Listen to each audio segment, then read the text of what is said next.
Hello guys, this is Trade Dictator here. So just quickly do a market commentary on the possible future bias or what my expectations are. So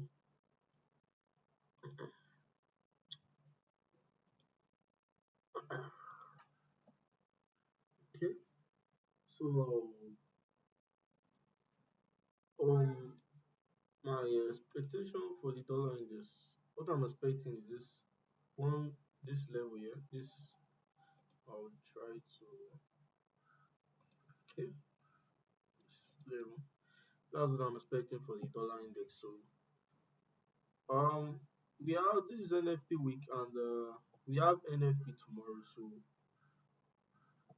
I think whatever the data we get in the NFP, I think the market really won't really focus on the NFP data, and I will expect whatever the move is. I will expect the market to to just downplay that data, and it's not if you look at the forecast of the uh, NFP, not really much. I think. Go to your calendar, you see for average hourly earnings, I think average hourly earnings is forecast is 0.3%. Previous prior or the previous was 0.4%. The non-farm employment change is 65,000 for the forecast. Then the previous is 92,000. Then the unemployment rate for the forecast was 4.4%. Then the previous 4.4%. So we have a final service PMI. I think that doesn't matter. The forecast and the previous the same thing, 51.1 for the final services PMI. So I think yeah, what I'm expecting is no no matter the NFP data, if we still stay in this range, is either the NFP data supports the movement of the dollar index and close above this level here, or it puts some pressure on the dollar. And if the NFP data puts some pressure on the dollar, by which I am expecting, I will look to fade that move. That is, I will expect the dollar index, I will buy from that dip. Assuming I'm trading the dollar index now, NFP puts pressure on the dollar index. I will buy from this dip and I'll target this high here. You understand? Because if you look at it from a market maker point of view, we have a displacement here. So price will trace. I think this is the other block here. Yeah, other block here. So market price will trace to this bullish order block, then expands away from it, giving us a displacement. This displacement give us this displacement gives us what the nuance that market is convinced that okay, we are we want to still continue going up. That is the dollar index, wants to continue pushing to the upside. So that's basically what I'm expecting. Then if the NFP supports the dollar to the upside, well, that's still not bad. The only thing is I won't be part of the move, assuming I'm trading the dollar index. Yeah. So for the Nasdaq, expect the NFP, if you can pressure the Nasdaq to the upside, then I'll look to fade that move. Look to fade that one.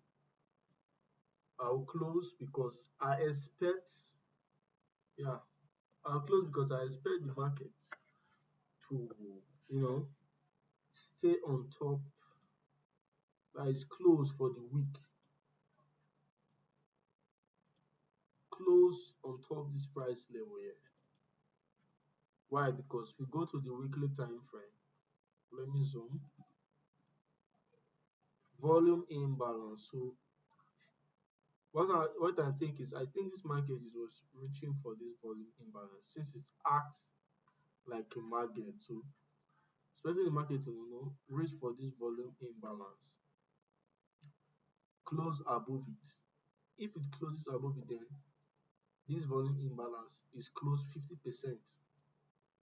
For it to be close 100%, we have to see the market trade below it again. So probably next week, who knows, might see downside in equities. Because if you look at the market structure on the weekly time frame, you can see after an up close week, a down followed by a down close week.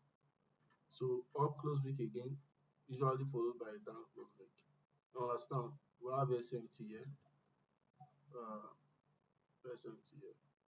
Negative market maker selling. You can see price push to the upside here, failing to go above this long-term high and start dropping, which is an indication that market makers are selling. Yeah, they are selling. So this push up here is just like a mitigation. Yeah, just a mitigation. So those who entered here understand, because this, if you look at it very well, it's a what? It's a shift in market structure. Or yeah, shift in market structure. I'll use that language because it's the Nasdaq. This is a shift in market structure. So market retraced. Let me make this.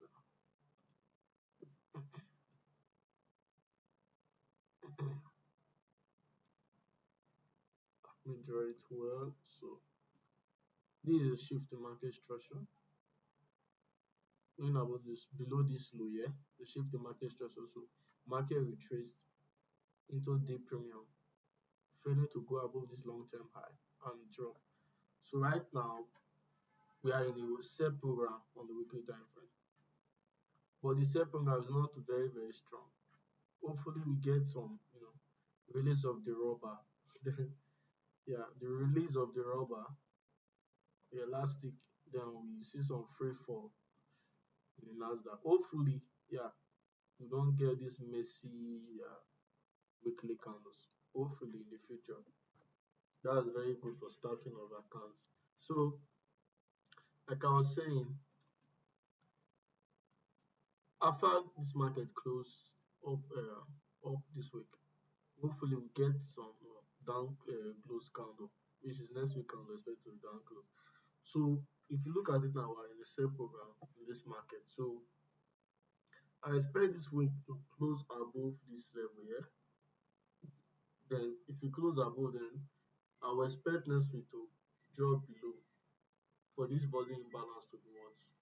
To be closed. That is efficiency, evidence of efficiency. There are some pockets of price action here that are not closed. You understand? That needs to be filled. Orders that need to be filled. So market maker what we pair their buy or their sell orders with buy stops. Yeah, they will pair it with what buy stops and eventually what sell those buy stops to the downside. That's what they usually do. So I expect this week to close above. So probably tomorrow we could see the let me close this. We could see the NFP, maybe give the Nasdaq a boost to the upside here. Yeah, then I will fade that move. Why? Because of the war. Because the crisis now is the focal point of the market right now is the war. That is the broad market sentiment. Currently now we can say the market is risk on. Yeah, but for the broad market sentiment, the market is risk off. You understand? Because of the war between US and Iran and Israel. I say US and Israel, joint allies fighting Iran. So I think that's the focal point. Why? Because it's causing a sudden inflation, sharp rise in inflation, sharp rise in nominal rate, short-term short-term rate or short-term inflation, a sharp rise, which is not really good for the market. So it's more about flight to safety.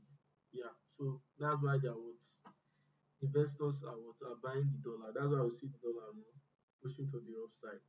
Because when things really bad happens, it's not really the good. It's not people don't investors don't only or the banks don't only run to the gold. They usually run to the dollar index. Yeah. Sense of like inflation like this. Or a period whereby equities fall about 3% in a day. Like it makes equities makes 2 to 3% decline in a day. In such market conditions, you usually see the gold markets dropping alongside equities. Then we see the dollar going up, yeah, going up because it's the greenback. You understand? So when shit really hit the fan, investors usually run to the dollar index. Yeah. So what I'm expecting now, look to fade the move if the Nasdaq pushes to the upside. Hopefully, doesn't go above this level here, this level, to keep my sell program or my sell bias in check for the following for next week. Yeah, because Trump just changed his tone. I think yeah, his speech last night just changed the tone that well will hit Iran hard for the next 2 to 3 weeks. And prior to that, he was talking about trying to for a ceasefire, de-escalation, that kind of that kind of thing. But the way things are going right now, it's as if there's no hope for de-escalation. Yeah, so if the NFP give the equities a boost, then I'll look to fade that move. Yeah, just look to fade that move intraday and close it. I won't, try to swing it all the way to this. No, I won't do that. I'll just look to fade that move into the current price range, waiting for internal range liquidity in terms of this price leg, internal range liquidity.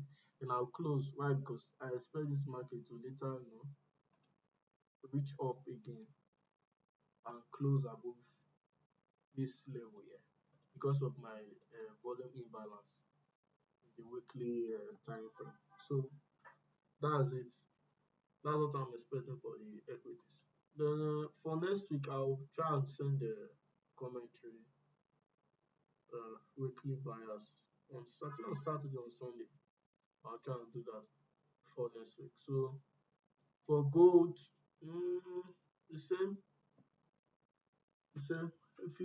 If the NFP boosts the gold, if it boosts the gold, then I'll look to fade that move. Yeah, because of the Iran war, and there are no hopes of de-escalation. So I'll just look to fade that move. Some persons are buying the gold here, but I think it's very risky. Because anytime it makes a what higher low, it moves to the upside, higher highs. We look at it here, higher low, higher highs, higher low, higher highs, higher low, higher highs, so higher low. But this drop is significant, so we should be very careful. This NFP will be very very careful because it can really get contradicting sense of price action. So just for to be simplistic, as for what I'm expecting in equity is what that kind of sense I'll use to look at the gold. So if the gold push to the upside percentage, I'll just look to fade that move because of the crisis going on, because that's the focal point of the market right now. The war between US and Iran.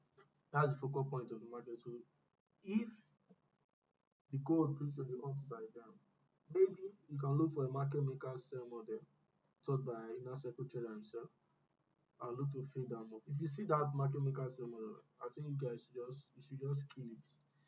Yeah, that's easy for you. So that's just what I'm expecting for the gold and the equities and the dollar index as well. So you guys should be careful. And this is NFP week. So whatever you're doing, try to be nimble. I even sent the Nasdaq setup yesterday, a buy, and yeah, it went pretty well. Meet our take profit.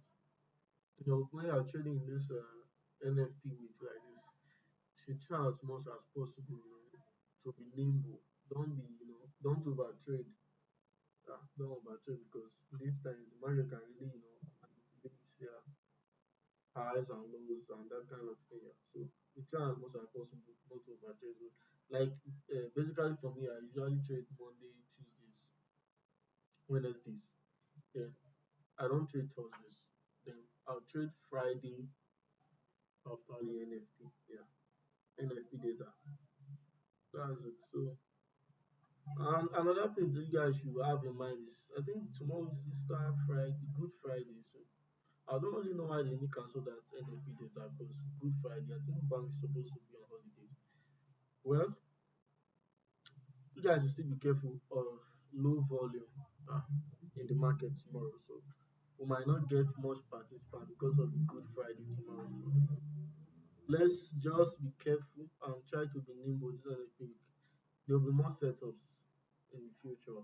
Yeah, there'll be more setups. So don't try and blow your account in 1 week. Don't try to do that or lose your profit account. There are more weeks and the year just started. I think almost first quarter now. I think first quarter is already over. So just need to relax. We have about 2 quarters left. Abi? Yeah, two or four, 2 or 3. Yeah. So guys should just try and be careful out there. Yeah. A lot of things can happen. Trump can just come and say something and the market just plunge to the upside. That kind of thing. Or plunge to the downside like we saw last night. So let's just be careful and be content with enough.